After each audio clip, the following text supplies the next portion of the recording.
আসসালামু আলাইকুম প্রিয় বন্ধুরা, আপনারা কেমন আছেন? আশা করি আল্লাহর রহমতে আপনারা ভালো আছেন। আজকে আমি বানাবো চিকেন বিরিয়ানি।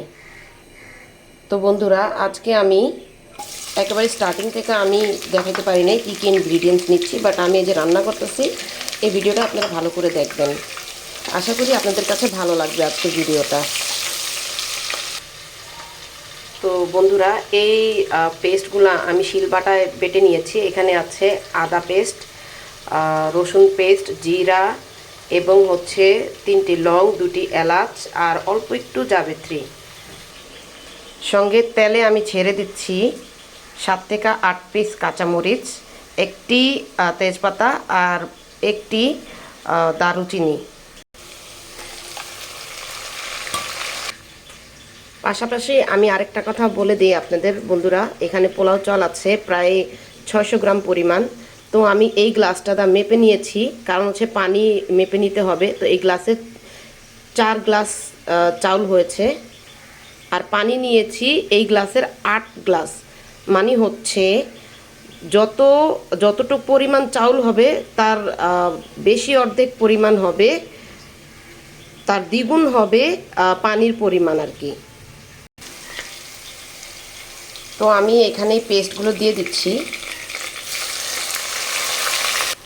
বন্ধুরা, আমি এখানে এক চা চামচ পরিমাণ গোলমরিচ দিয়ে দিচ্ছি, কালো গোলমরিচ পাউডার দিয়ে দিচ্ছি। 2 চা চামচ পরিমাণ নুন। বন্ধুরা, আমি সবসময় চেষ্টা করি একেবারে অল্প উপকরণে রান্না করার, কারণ অনেক সময় আমাদের হাতের নাগালে অনেক কিছু থাকে না। আর আমরা যারা মধ্যবিত্ত ফ্যামিলি, আমরা চেষ্টা করি একেবারে অল্প আয়ে চলাফেরা করার।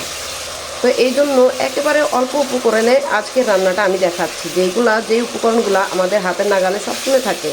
এ দেখুন, মশলাটা ভালো করে কষানো হয়ে গেছে। এখন আমি এটাতে দিয়ে দেব মুরগির মাংসগুলো। দিয়ে দিচ্ছি মুরগির মাংসগুলো।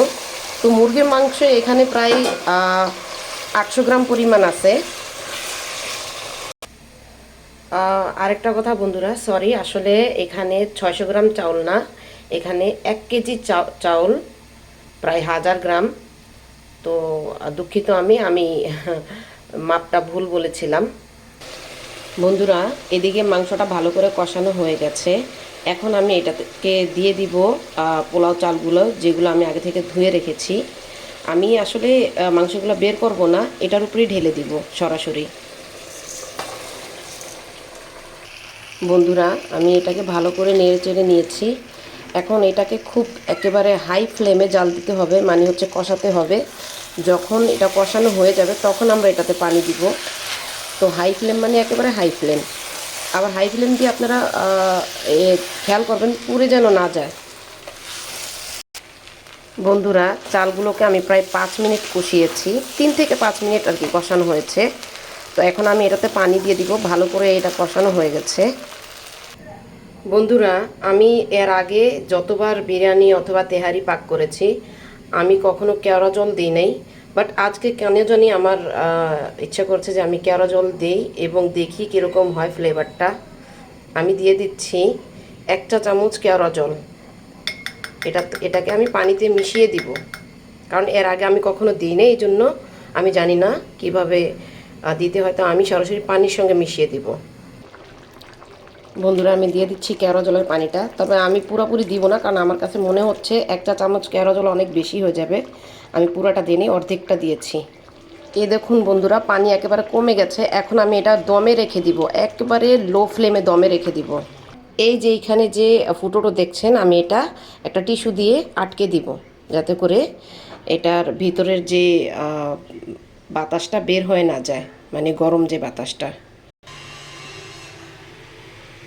বন্ধুরা, এ দেখুন ভালো করে সিদ্ধ হয়ে গেছে চালটা।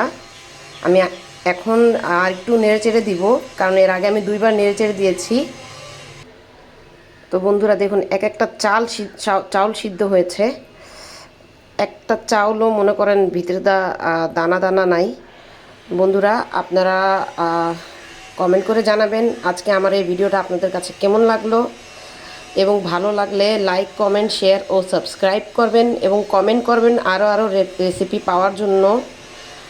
দোয়া করবেন, আপনারা আমার পাশে থাকবেন। আসসালামু আলাইকুম বন্ধুরা, সুস্থ থাকবেন, ভালো থাকবেন, হেলদি খাবার খাবেন।